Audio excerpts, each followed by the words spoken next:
Mr. Minister, we welcome you as the chair of today's meeting. We thank the Secretary General's Special Envoy for Yemen, Hans Grunberg, and the Director of the UN Office for the Coordination of Humanitarian Affairs, Ramesh Rajasingham, for their substantive briefings. The situation in this Arab country remains highly unstable. Along several areas of the contact line, there has been a deterioration in the security situation, with sporadic shootings and armed clashes erupting. Fortunately, neither large-scale troop movements nor active offensive operations by the Yemeni sides have been observed so far. Nevertheless, the tense military environment is exacerbating the already difficult socio-economic realities for the local population, limiting their access to vital goods and services, while humanitarian needs continue to grow day by day.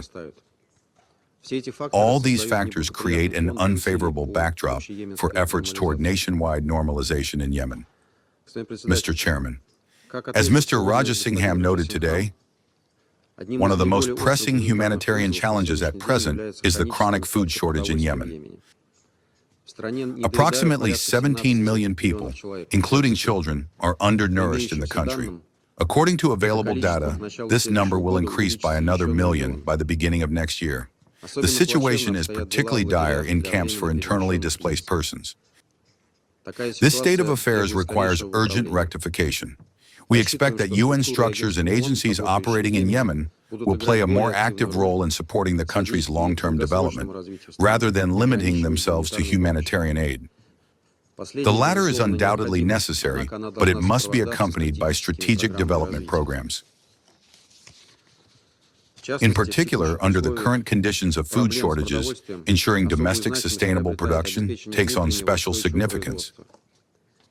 Yemenis must be provided with opportunities to restore and develop their own agricultural sector, including the introduction of modern agro-technologies resistant to droughts and extreme weather conditions.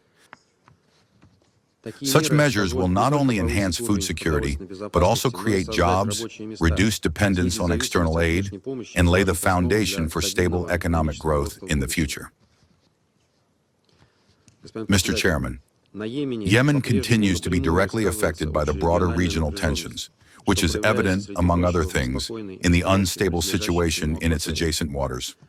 Our position in this regard remains unchanged.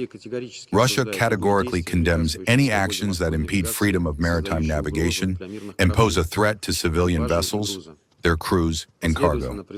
We consistently call on the leadership of the Ansar Allah movement to exercise restraint and refrain from steps that could lead to further escalation. We proceed from the necessity of continued efforts to achieve long-term stabilization in the Red Sea and the Gulf of Aden exclusively through political and diplomatic means. An important milestone in this context was the fact that no attacks on commercial vessels had been observed for nearly 6 months. It is clear that one of the factors that provoked their resumption was the ongoing Israeli military operation in the Gaza Strip and the de facto humanitarian blockade of the enclave imposed by Tel Aviv. Against this backdrop, the principled stance of Ansar Allah in defense of the Palestinian cause garners support from a significant number of citizens in Middle Eastern countries who are deeply troubled by the suffering of Gaza's residents. This once again confirms that without a ceasefire in Gaza and a just resolution of the Palestinian issue, there can be no hope for sustainable region-wide de-escalation. The same lens should be applied to the Israeli-Houthi confrontation, which unfortunately continues to escalate. In response to the near-daily missile and drone launches from Yemen, the Israeli leadership reacts in its characteristic disproportionate manner, repeatedly authorizing large-scale airstrikes on Yemeni ports along the Red Sea coast. The most recent such airstrike occurred just over 2 weeks ago, precisely at a time when personnel from the UN mission in Hodeidah were conducting patrols in their assigned areas nearby. The proper functioning of the port of Hodeidah is absolutely critical for ensuring uninterrupted humanitarian operations in this part of Yemen. However, at present, its infrastructure has been almost completely destroyed, making it impossible to restore previous cargo handling volumes. Cargo that is vital for supplying Yemen's northern provinces with essential goods. The result is that, as with the situation in Yemen, Israeli leaders are effectively imposing collective punishment on ordinary Yemeni citizens, making life there unbearable. Mr. Chairman, we firmly believe that the optimal scenario for overcoming the accumulated problems within and around Yemen would be a comprehensive intra-Yemeni peace process, with substantive participation from all conflict parties, including the Ansar Allah movement as well as Yemen's key neighbors. We urge you, Hans, to actively encourage Yemeni protagonists to build confidence and resume dialogue with the aim of finalizing a roadmap for Yemeni settlement.